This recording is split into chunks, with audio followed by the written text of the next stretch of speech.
नमस्कार दोस्तों, स्वागत है आपका हमारे चैनल पर।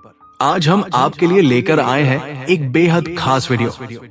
आज हम बात करेंगे एक ऐसे ग्रंथ की जो सिर्फ एक पुस्तक नहीं है बल्कि एक जीवन दर्शन है। जी हाँ, हम बात कर रहे हैं भगवद गीता की, जो मानव जीवन के सभी सवालों के जवाबों का संग्रह है। अगर आपके मन में भी ये सवाल है कि जीवन का सही उद्देश्य क्या है, सही और गलत का फर्क कैसे समझें, तो ये वीडियो आपके लिए ही है। इस वीडियो में हम भगवद गीता का सार सिर्फ 16 मिनट में आपके साथ साझा करेंगे। तो चलिए इस अद्भुत ज्ञान यात्रा की शुरुआत करते हैं। एक, गीता का परिचय।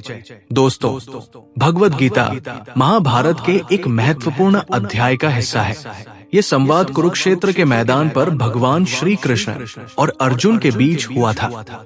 अर्जुन, जो उस समय युद्ध करने से हिचकिचा रहे थे, उन्होंने भगवान कृष्ण से मार्गदर्शन मांगा और भगवान ने उन्हें गीता का उपदेश दिया। इस संवाद में कुल 700 श्लोक हैं, जो जीवन, धर्म, कर्म और आत्मा के गूढ़ रहस्यों को उजागर करते हैं। भगवद गीता हमें सिखाती है कि जीवन में कर्म का क्या महत्व है और कैसे हम अपने कर्तव्यों को निभाते हुए मोक्ष प्राप्त कर सकते हैं। 2, गीता का पहला संदेश, कर्मयोग। गीता का पहला और सबसे महत्वपूर्ण संदेश है कर्मयोग। श्री कृष्ण ने कहा, कर्मण्येवाधिकारस्ते मा फलेषु कदाचन, जिसका अर्थ है कि इंसान का केवल कर्म करने का अधिकार है, उसके फल पर नहीं। कहानी के माध्यम से समझाएं। कल्पना कीजिए कि आप एक किसान हैं और आपने पूरे वर्ष मेहनत से अपनी फसल तैयार की है, लेकिन बारिश कम हुई तो फसल खराब हो गई। क्या इसका मतलब यह है कि आपकी मेहनत बेकार हो गई? नहीं, क्योंकि मेहनत करना हमारा धर्म है, जबकि परिणाम हमारी इच्छा पर नहीं है। कर्म योग का संदेश हमें सिखाता है कि फल की चिंता किए बिना कर्म करें। जब हम अपनी इच्छाओं से ऊपर उठकर कर्म करते हैं, तो ही हम सच्चे अर्थों में कर्म योगी बनते हैं। 3, दूसरा संदेश, आत्मा और शरीर का अंतर।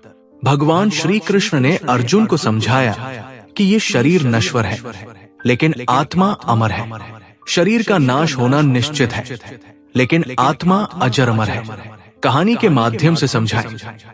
जैसे हम पुराने कपड़ों को बदलते हैं और नए कपड़े पहनते हैं, वैसे ही आत्मा एक शरीर छोड़कर दूसरे शरीर को धारण करती है। मृत्यु का भय इसीलिए व्यर्थ है क्योंकि आत्मा अनंत है। इस ज्ञान का सार यह है कि अगर हम आत्मा को समझ लें तो मृत्यु का भय नहीं रहेगा और हम अपने कर्तव्यों को निर्भय होकर निभा सकते हैं। 4, तीसरा संदेश, भक्ति योग। गीता का तीसरा महत्वपूर्ण पाठ है भक्ति योग, यानी भगवान के प्रति पूर्ण समर्पण।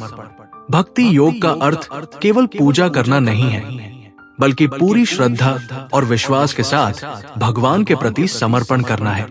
कहानी के माध्यम से समझाएं। मान लीजिए कि एक बच्चा अपनी माँ से पूरी तरह जुड़ा हुआ है। उसे अपने भविष्य की चिंता नहीं होती, क्योंकि उसे अपनी माँ पर पूरा विश्वास होता है। भगवान श्री कृष्ण कहते हैं कि अगर आप सच्चे मन से भक्ति करते हैं तो भगवान आपके हर संकट को दूर कर देंगे। भक्ति योग हमें सिखाता है कि भगवान का नाम जपना, उनके प्रति विश्वास रखना और उनकी सेवा करना हमें जीवन में सच्ची शांति और मोक्ष प्रदान कर सकता है। 5, चौथा संदेश, ज्ञान योग। गीता का एक अन्य महत्वपूर्ण संदेश है ज्ञान योग। इसका अर्थ है आत्मज्ञान, यानी अपनी आत्मा का ज्ञान प्राप्त करना। भगवान कृष्ण कहते हैं कि जब हम ये समझ जाते हैं कि हम शरीर नहीं बल्कि आत्मा है, तब हम अपने जीवन के उद्देश्य को समझ सकते हैं। कहानी के माध्यम से समझाएं।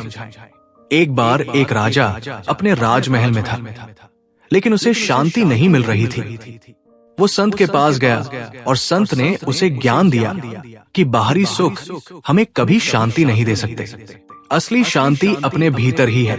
ज्ञान योग हमें सिखाता है कि हम संसार की वस्तुओं से शांति नहीं पा सकते, असली सुख आत्मा में ही है।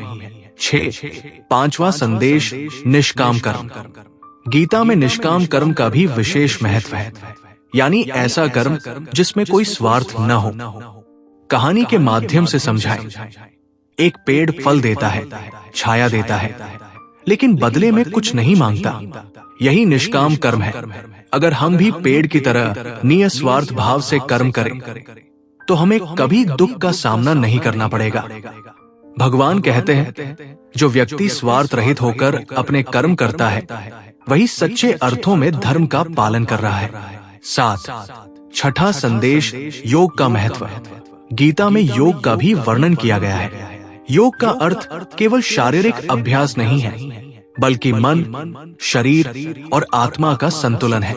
श्री कृष्ण ने अर्जुन को समझाया कि योग के द्वारा ही मन को संयमित किया जा सकता है और जीवन में स्थिरता लाई जा सकती है। कहानी के माध्यम से समझाएं। एक बार एक योगी नदी किनारे ध्यान कर रहे थे।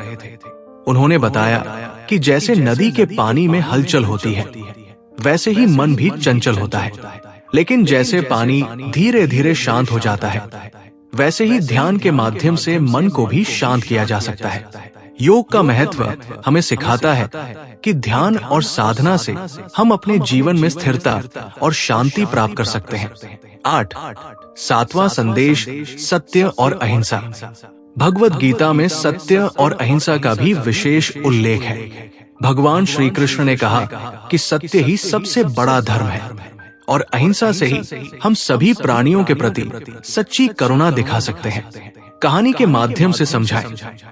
एक बार एक ऋषि ने एक शिकारी को बताया कि सभी जीव ईश्वर की संतान हैं और उन पर हिंसा करना पाप है। गीता का यह संदेश हमें सिखाता है कि हमें सच्चाई के मार्ग पर चलते हुए सभी प्राणियों के प्रति दया और प्रेम रखना चाहिए। गीता का सार।